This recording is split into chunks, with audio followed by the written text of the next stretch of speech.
In the late 15th century, when Europe was divided by kingdoms, faith, and ambition, two figures rose above the turmoil to reshape not only Spain but the entire course of world history. King Ferdinand of Aragon and Queen Isabella of Castile were not merely monarchs bound by marriage. They were visionaries whose partnership forged the foundations of modern Spain. Their union in 1469 was more than romantic, it was political, strategic, and deeply calculated. Together, they would end centuries of division, launch exploration across oceans, and set in motion an empire upon which the sun would never set. Ferdinand was born in 1452 in Aos del Rey Católico, a small town in the Kingdom of Aragon. His upbringing was steeped in warfare, diplomacy, and politics. From an early age, he learned the art of leadership, military command, and alliance building, all of which would later define his reign. Isabella, born in 1451 in Madrigal de los Altos Torres, was the daughter of King John II of Castile. Her childhood was marked by uncertainty and danger. She lived through power struggles, betrayals, and shifting alliances, but she grew to be intelligent, deeply religious, and fiercely determined. When Ferdinand and Isabella met, both were aware that their union could change the fate of Spain. Their kingdoms Castile and Aragon were powerful, but divided. The Iberian Peninsula was still fragmented, with Muslim rule in Granada and independent Christian states vying for control. Their marriage in secret in 1469 defied political obstacles and even papal hesitation. It was a bold declaration that they intended to rule together, and not just as king and queen, but as equals united by faith and destiny. After securing their thrones, Isabella in Castile in 1474 and Ferdinand in Aragon in 1479, they ruled jointly, issuing decrees under the joint signature Ferdinand and Isabella. Together, they redefined monarchy. They centralized power, reformed law, strengthened the army, and reduced the influence of the nobles who had long dominated Spanish politics. But their rule was not only about consolidating power, it was about transformation. One of their first and most significant objectives was the completion of the Reconquista, the centuries-long campaign to reclaim the Iberian Peninsula from Muslim rule. For more than 700 years, Christian and Muslim forces had battled for control of Spain. The last Muslim stronghold was the Emirate of Granada, ruled by Muhammad XII, known to the Spanish as Boabdil. Ferdinand and Isabella launched a 10-year military campaign that tested their leadership and their faith. The Siege of Granada from 1482 to 1492 was brutal and relentless, marked by courage, betrayal, and exhaustion on both sides. Finally, in January 1492, Boabdil surrendered the keys to the city, ending Muslim rule in Spain. That victory was not just a military triumph. It was a symbolic unification of Spain under Christian rule. Isabella, riding through the streets of Granada. When they were married in the city of Valladolid, Isabella was 18 and Ferdinand was 17. They were young but already understood the stakes of their alliance. The ceremony was modest, but its consequences would echo across the centuries. By joining Castile and Aragon under one royal family, they created a new political entity that would become the Kingdom of Spain. Their marriage contract was remarkable for its equality. Isabella and Ferdinand agreed to rule jointly, sharing power in a way that was unprecedented in medieval Europe. This partnership became the cornerstone of their success. But the path to the throne was far from smooth. When King Henry IV of Castile died in 1474, a civil war broke out over the succession. Isabella claimed the throne by right of blood, while supporters of her niece, Juana la Beltraneja, disputed it. Ferdinand supported his wife militarily and diplomatically, showing the unity of their rule. The War of the Castilian Succession lasted for years, pitting Isabella and Ferdinand against Portugal and several Castilian nobles. Despite the challenges, their forces prevailed, and Isabella was officially recognized as Queen of Castile in 1479. That same year, Ferdinand became King of Aragon following his father's death. With both crowns now under their rule, Spain began its transformation from a collection of feuding kingdoms into a unified nation. Though Castile and Aragon remained legally separate entities, Isabella and Ferdinand ruled them as one.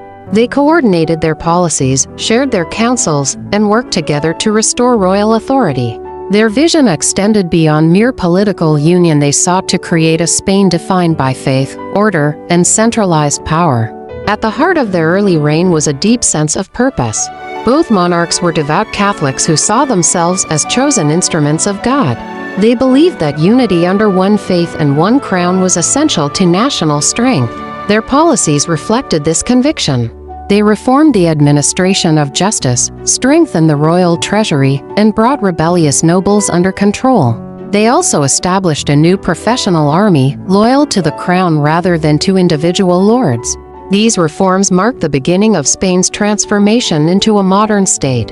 Isabella's influence in these early years was profound. She was not a passive consort but an active ruler. She presided over councils, issued decrees, and corresponded with foreign powers. Her leadership style combined compassion with firmness. She was known to listen patiently to the grievances of her subjects but was also unyielding in matters of principle. Ferdinand, on the other hand, handled foreign affairs and military campaigns, applying his strategic mind to secure Spain's borders and influence in Europe. Their partnership was built on mutual respect and shared vision. Both understood the importance of image and symbolism. They presented themselves as a divinely ordained couple, chosen to restore order and faith to Spain. This image helped them gain the support of the church, the towns, and even many former enemies.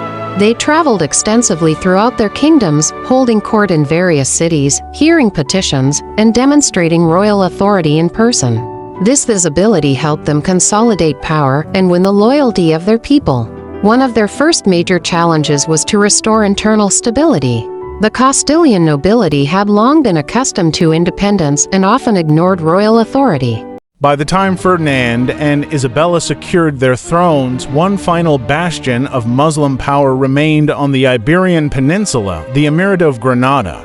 For nearly 8 centuries, Christians and Muslims had fought intermittently across Spain in a series of wars known as the Reconquista. By the late 15th century, the once great Muslim domains of Al-Andalus had shrunk to a single stronghold in the south. Granada, ruled by the Nasrid dynasty, was a glittering but isolated kingdom, sustained by trade, tribute, and diplomacy.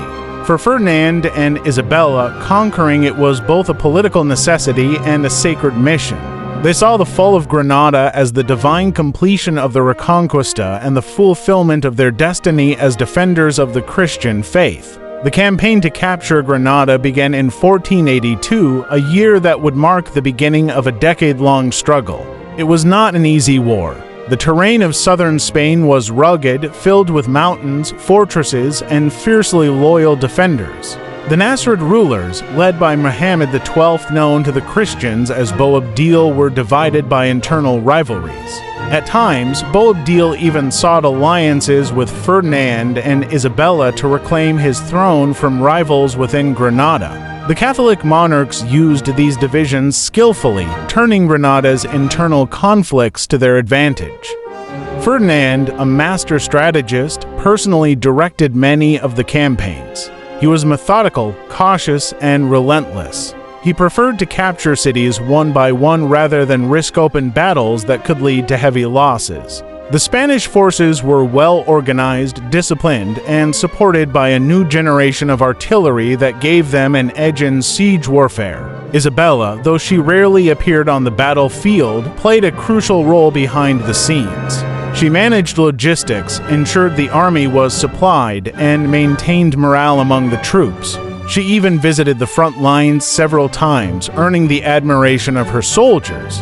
Her presence symbolized divine favor and inspired unwavering loyalty.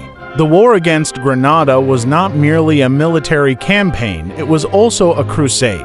The Church proclaimed it as such, granting indulgences to those who fought. Religious fervor spread across Spain as sermons, songs, and poems celebrated the holy war against the last Muslim kingdom. The campaign drew knights from across Europe, including Italy, France, and Portugal, who saw it as the final battle of Christendom against Islam on European soil. The sieges were long and brutal. Town after town fell under Spanish control: Ronda, Loja, Vélez, Malaga, and Malaga. The capture of Malaga in 1487 was one of the most decisive moments of the war. The city resisted fiercely, but when it finally fell, Ferdinand ordered severe punishment for those who had defended it. Thousands were enslaved, and the city's population was dispersed.